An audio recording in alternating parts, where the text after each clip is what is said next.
Bonjour, bienvenue à tous et à toutes. J'ai reçu un courriel que je vais essayer de vous lire en résumant bien sûr.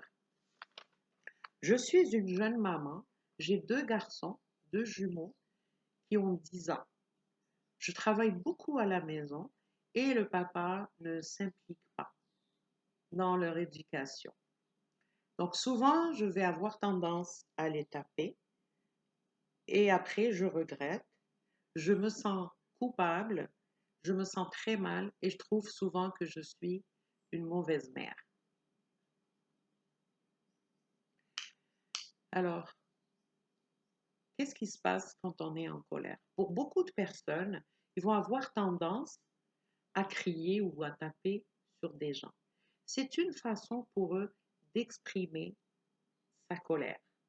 S'ils éprouvent une émotion, une colère, ils ont besoin de faire sortir tout ça. Mais heureusement, il y a quand même d'autres façons de pouvoir sortir sa colère.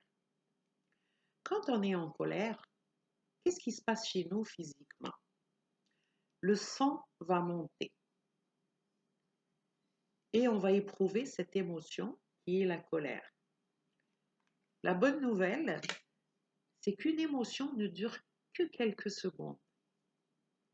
Et une façon d'aider encore cette émotion à disparaître au plus vite, de façon très simple, prendre une grande inspiration, bloquer au maximum et expirer.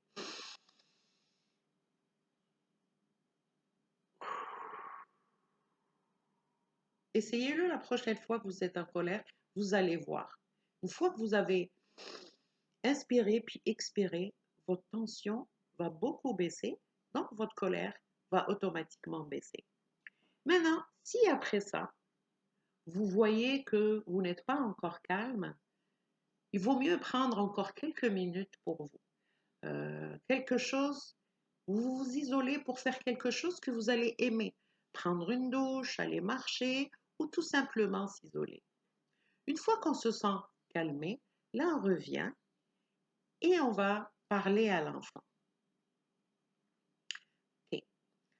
Il y a une autre astuce aussi qui marche très bien avec les enfants à partir de l'âge de 5 ans.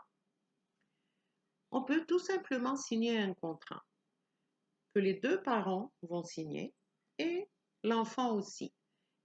Et si écrit assez gros, qu'on peut coller sur les réfrigérateurs, comme ça tout le monde le voit. Je connais même des parents qui l'utilisent comme un moyen d'éducation. Et il y en a même qui font des farces autour. Très simple, petite bêtise, voilà ce qui va se passer. Moyenne bêtise, voilà ce qui va se passer. Grosse bêtise, voilà qui va se passer.